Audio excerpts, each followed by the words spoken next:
Welcome back, everyone. I hope you guys enjoyed the intro. I have not used an intro for my channel probably in like 3 or 4 years. Honestly, if you're out there and you're good at making intros, you can make me one. DM me on Twitter and send it. I'll Venmo you like $10 or something if I like it. So if you want to make me an intro, please go for it. Anyway, today we're going to talk about the Jimmy Garoppolo situation. Of course, if you haven't kept up with it, the Niners gave him permission to seek a trade. Kyle Shanahan about 4 or 5 days ago just said Trey Lance is our quarterback one. And Jimmy Garoppolo is ultimately going to find a new home, whether he is traded or released, and we're going to talk about the entire situation and which teams Jimmy Garoppolo could be traded to based on the betting favorites and what I think would make sense. So hopefully you guys enjoy the video.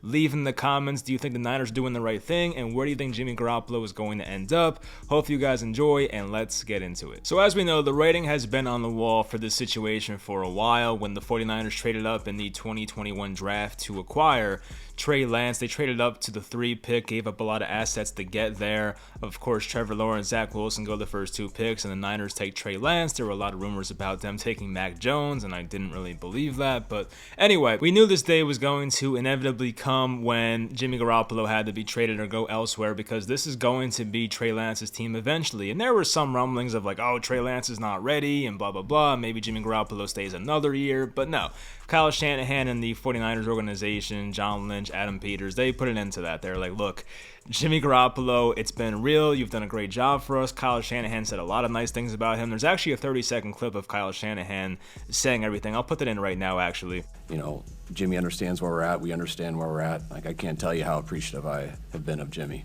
and him being here, and so appreciative of what he did for us last year. I think Jimmy, and we knew what move we made the year before on that. Jimmy did a hell of a job coming to camp and winning that job and taking us real close to the Super Bowl. But we have moved on to Trey. We're starting camp out this way. We think Jimmy would have been traded if the surgery didn't happen, and it did. He needed to do it, so there's no ill will there at all. But it's good to see that he is healthy. But now it's all just seeing how this will end up. So yeah, that pretty much summed up everything. But the interesting part was he mentioned that if Jimmy Garoppolo did not have shoulder surgery, he would have been traded by now. And actually, I forgot he had shoulder surgery. I'm not going to lie. But we know Jimmy Garoppolo in the playoffs last year was a bit banged up. He had the thumb injury, the shoulder injury. He played through it, and they got all the way to the conference championship. But unfortunately, it fell short to their division rival, Los Angeles Rams. And look, Jimmy Garoppolo, I got to be honest. Like, I've always been a Jimmy Garoppolo supporter. I made a video back in the 2019 season before the year started, and the video was called "Is Jimmy Garoppolo Even Good?" And I pretty much went over that and defended Jimmy Garoppolo because there was a lot of reports coming out during that training camp and preseason that Jimmy Garoppolo was playing terrible. He was like 0 for 6 with 2 interceptions in practice, and his preseason wasn't good.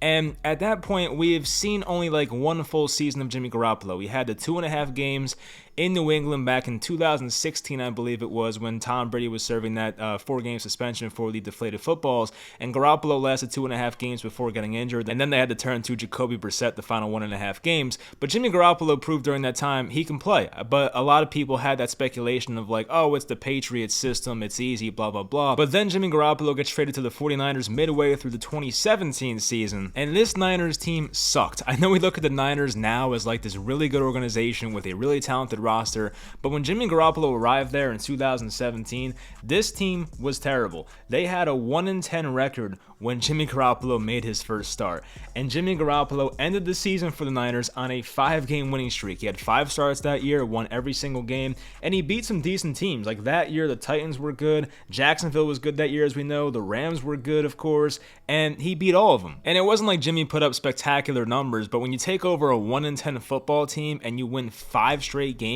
and like you're the only change and the only difference to the roster at that point, it's pretty impressive, I gotta be honest. And that's why Jimmy Garoppolo has this title of he just knows how to win. He's not the best quarterback, he might not even be a top 20 quarterback in football, but the guy just knows how to win.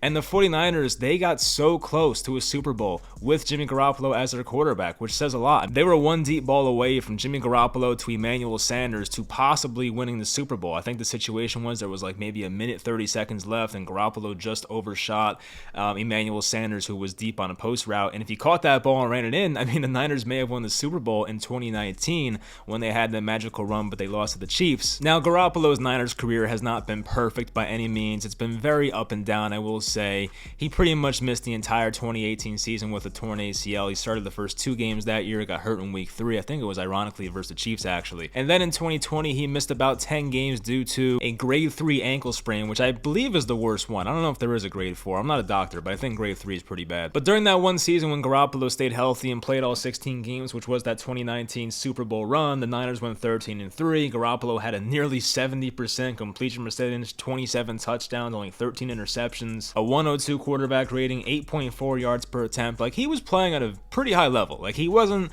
top 5, top 10, but the guy was playing at a high level. He was maybe like a top 15 quarterback that year. So Jimmy Garoppolo did enough that one season, but outside of that, he has not really been able to stay healthy. And of course, the Niners have come up in the playoffs when this team, as we know, has a Super Bowl ready roster. And it does remind me of the Kansas City Chiefs situation back in 2017 to 2018, when in 2017 they did draft Patrick Mahomes. They traded up in the first round for him, but they already had Alex Smith, and Alex Smith was fine. Like, they had a couple of 11-win seasons with Alex Smith, and they were making the playoffs every year, but they always came up short. And I think Andy Reid and the Chiefs organization realized, look, Alex Smith is good enough, but he's not going to get us to a Super Bowl, which is the ultimate goal. And Jimmy Garoppolo, like Alex Smith, you can say is good enough. Now, it's nice. Getting 10, 11, 12 wins in the regular season is great. Making the playoffs is half the battle.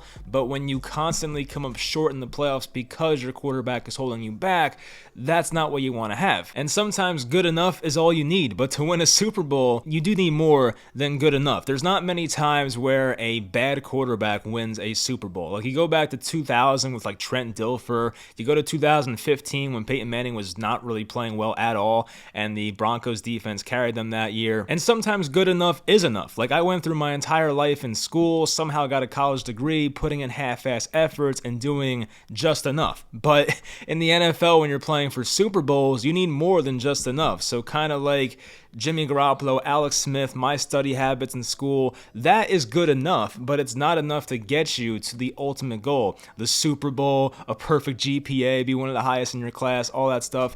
I didn't strive for that, honestly. I gotta be honest. So as I move off that terrible analogy, what I'm saying is Jimmy Garoppolo has always been good enough, but he's not really going to get you to where the Niners think they can go. And if the Niners did have an elite quarterback the past few years, maybe they would have won multiple Super Bowls. I don't know, like in 2019, assuming they had a better quarterback, not saying Jimmy Garoppolo was bad, but like if you replaced him with like a Tom Brady or something like that, then yeah, I mean, the Niners of course could have won the Super Bowl multiple times. And I do think they're doing the right thing, the Niners. I have to say, like, I was a Trey Lance fan when he was coming out. I understand there is some deficiencies, the passing accuracy and the mental game at the next level, but Trey Lance does a lot of things physically that not many quarterbacks can do. Like, we know Josh Allen can do it. We know Jalen Hurts can do it to a degree because of how those guys are built, but Trey Lance can do things physically that Tom Brady can't do. Like, Tom Brady is not going to rush for 600, 700 rushing yards in a season. Trey Lance can do that. A guy like Tom Brady or even like a Matthew Stafford, they're not going to run for a 60-yard touchdown to the house, but Trey Lance can do that. And I'm not saying that he's better than Tom Brady, but what I'm saying is those guys have physical limitations that Trey Lance does not have. That's why Trey Lance has a super high ceiling. If Trey Lance can ever put it together as a passer, I mean, my goodness, he might be the next Josh Allen. He might be the next Patrick Mahomes. You know, I mean, there's a long way to go, obviously, and Trey Lance definitely showed some moments last year where, okay, this guy needs some work. He had that one play in Arizona when he had his first NFL start where he shot the ball over his receiver's head right to a safety for an interception. He's had moments like that, but for the most part, Trey Lance has shown he can move an offense just on his rushing ability alone. And the good part about this Niners offense is, like, the quarterback doesn't have to do that much. You have so many great yards after catch receivers. George Kittle is one of the best, maybe the best tight end after the catch. Deebo Samuel might be the best receiver after the catch in general. You have a guy in Brandon Ayuk when he's healthy and he's, you know, in good graces with the coaching staff. He's good after the catch as well. Like, the Niners just need you to get the damn ball in the playmaker's hands and let them do the work. Like, Trey Lance is not going to be asked to carry the entire offense. And there might be some growing pains. There might be some moments where some NFL fans and trolls are like, oh, this Trey Lance guy sucks. He might have some off weeks here and there, but for the most part, if you accumulate everything, I think he'll have a pretty good season next year. Like, he has such a high floor because of his physical ability, his rushing ability. If he does get 700, 800 rushing yards on the ground, the Niners offense is going to be fine. Like, we saw the Philadelphia Eagles last year. Jalen Hurts is not the best passer in my opinion, to put it politely. And if Trey Lance can play the same way, maybe a bit better, I think he is better than Jalen Hurts, obviously, but if he can be a bit better, they're going to be fine because the Eagles had a pretty good offense last year. They led the league in rushing, and the Niners have the ability to do that as well. We know that running backs in Kyle Shanahan's system have always been really good, whether it's a random guy like Raheem Mostert, Elijah Mitchell. They just, have the most random guys, JaMychal Hasty. It doesn't matter. Tevin Coleman, who I know had success in Atlanta, but you get the point. So that scheme and that system has always been good for running backs. And I mean, Trey Lance being a good rushing quarterback, this Niners team could very well lead the league in rushing next year. That might take away from a reception standpoint from a Deebo Samuel, Brandon Ayuk. It might hurt them in fantasy football or something like that. But my point is the Niners offense is still going to move the ball. It might be on the ground more than most teams. They might run the ball more than anybody next year, but they're going to be able to move the football. So in a way, I kind of feel bad for Jimmy Garoppolo. I feel for him. He had the entire, he had the ACL injury. He had the injuries in 2020. He had the one magical run in 2019. He almost got back to the Super Bowl last year. So there's been 2 really fun years and 2 disappointing years. But for the Niners, they are doing the right thing in my opinion. But now it depends, what can they get back for Jimmy Garoppolo? Looking at his contract situation, there's 1 year left on his 5-year, $137.5 million deal. And he has a almost $27 million cap hit next year, and only $1.4 million in dead money. So obviously, if you're the Niners and you have a Jimmy Garoppolo who is a serviceable quarterback, you would rather trade him than flat out release him. But if worse comes to worse and the Niners have to release him, they're not going to be penalized too much. They're going to save like $26 million if they just release him outright. So the Niners, from a financial standpoint, are going to be fine if they release Jimmy Garoppolo. We've seen situations where a guy probably should or could be released, but they can't do it because the dead money is too much. This is not that situation. The Niners can definitely release Jimmy Garoppolo today, and they'll be fine with it. But you have Jimmy Garoppolo on the roster already. You're going to try and get some picks for him because he is a serviceable quarterback who's only 30 years old. He has 1 year left on his deal, I get that, but there might be teams out there that want Jimmy Garoppolo's services. If there is like a training camp injury to a main quarterback, let's just hypothetically say Matthew Stafford tears his ACL tomorrow, the Rams might go, oh crap, well, we don't really have a great backup quarterback. Let's get Jimmy Garoppolo in here. Maybe he can run the offense for a year while Matthew Stafford rehabs or something like that. So you know what I mean? They're going to hold out as long as they can. And while I don't think they're going to get that much for Jimmy Garoppolo, it's better than getting nothing. But what we do know is that Jimmy Garoppolo is most likely not going to be on the Niners roster by the time week 1 comes around this year. So according to Action Network, these are the odds for Jimmy Garoppolo's next team. So we have the Seattle Seahawks in division trade. Could that happen? Maybe, because I don't even think the Seahawks are a threat even if Jimmy Garoppolo goes there. Geno Smith, Drew Lock, those are the 2 quarterbacks there right now. Not the most ideal situation, although I do like Drew Lock more than most people. It's still not a route you want to go. They were a plus 275. The Dolphins are plus 330. That's an interesting one. The Dolphins do have the cap space. They do have Tua Tagovailoa. That might be more of injury insurance. I don't think Jimmy's going to be traded there and ultimately be the quarterback 1, but it's good insurance to have because if Tua gets injured, which has happened in the past, or he just does not play well, which I guess could happen, you at least have Jimmy Garoppolo back there to put him in there and be serviceable once again.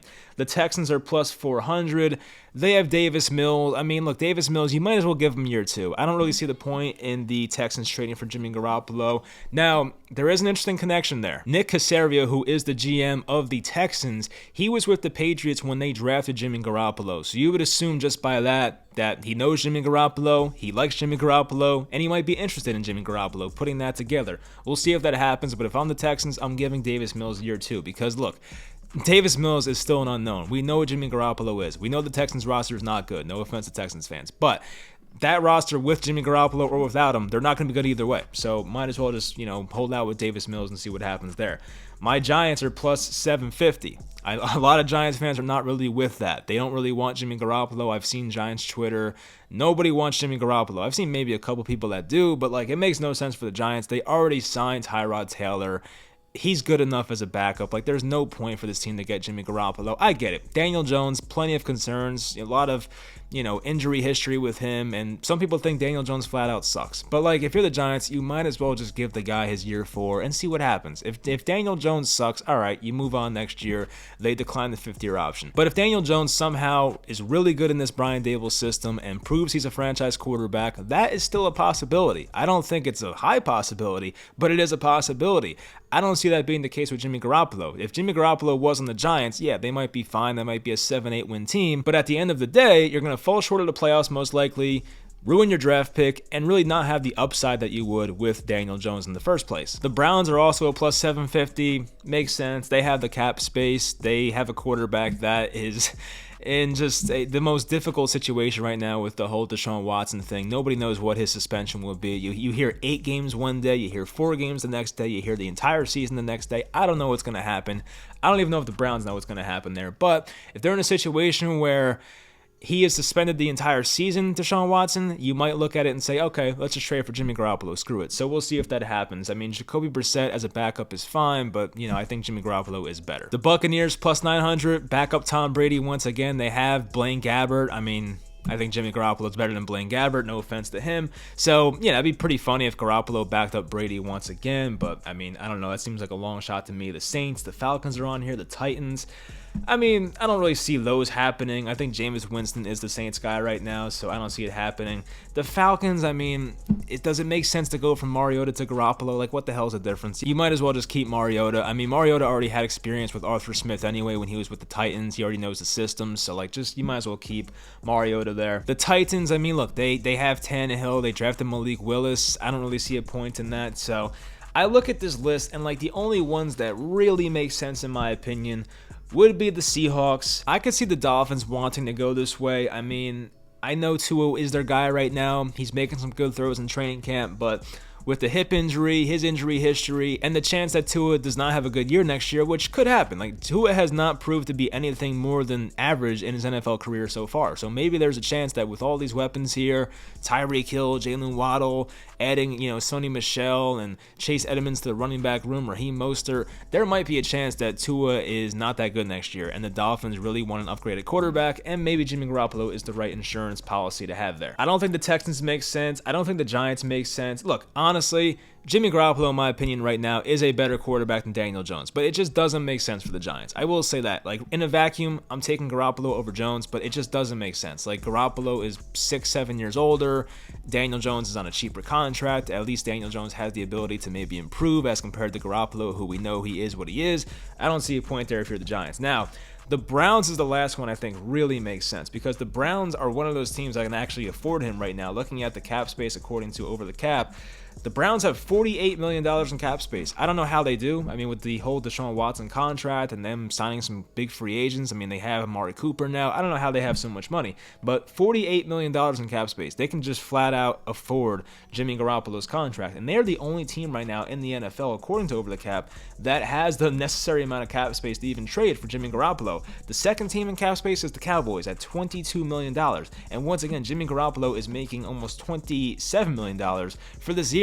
So the only team that can really flat out acquire Garoppolo without some type of contract maneuvering here is going to be the Cleveland Browns. And we know the Browns have so many questions at their quarterback position. If Deshaun Watson was healthy, they'd be in a great spot. You have Deshaun Watson, a top 7-8 quarterback when healthy, and Jacoby Brissett, who's a very good backup in my opinion. But they don't know what's going to happen with Deshaun Watson. So that's the problem. They may be forced in a situation where, oh crap, we have to get a Jimmy Garoppolo type guy, which would be very funny because Jimmy Garoppolo is pretty much Baker Mayfield. I think Baker has a better arm, but still, they're pretty much on that same tier in my opinion. So it'd be funny if they go from trading Baker Mayfield to getting another guy that plays like Baker Mayfield. So for content reasons and to make this fun, I will say he ends up with the Cleveland Browns. I'm just looking down the list, and I don't think an in-division trade with the Seattle Seahawks is something the Niners want to do. I'm looking at the Dolphins. They have Tua. They have Teddy Bridgewater as a backup. I don't see the point. I guess he's an upgrade over Bridgewater, but I just don't really see the point. But Cleveland, with the uncertainties of Watson's situation, let's say Watson is suspended the entire season, which I guess could still happen. You would rather have Jimmy Garoppolo and Jacoby Brissett rather than just Jacoby Brissett. It would make a lot more sense to have two of those guys instead of just one. So I think Cleveland right now is my guess. I don't know what's going to happen with the Deshaun Watson situation. I don't have any inside sources. I have no idea. But the point is, he might be gone for the entire season, half the season. There's going to be a chunk of a season where Deshaun Watson might not be there for the Browns, and it makes all the sense in the world to have a Jimmy Garoppolo there. So we'll see what happens with that. But ultimately, I think Jimmy Garoppolo might be flat out released. I don't know who's going to trade that much for Jimmy. The Niners, if they did this sooner, before teams had their backup quarterbacks and had their quarterback situations figured out, they probably could have gotten more. But once again, with the whole shoulder surgery happening at the wrong time, Kyle Shanahan said that in his interview, like if Jimmy Garoppolo didn't have the surgery, they could have gotten something else in return, but unfortunately it was bad timing for the Niners organization with that. So anyway, that's going to do it for the video. Hope you guys enjoy. Once again, leave in the comments, where do you think Garoppolo ends up next season, and I will talk to you guys next time.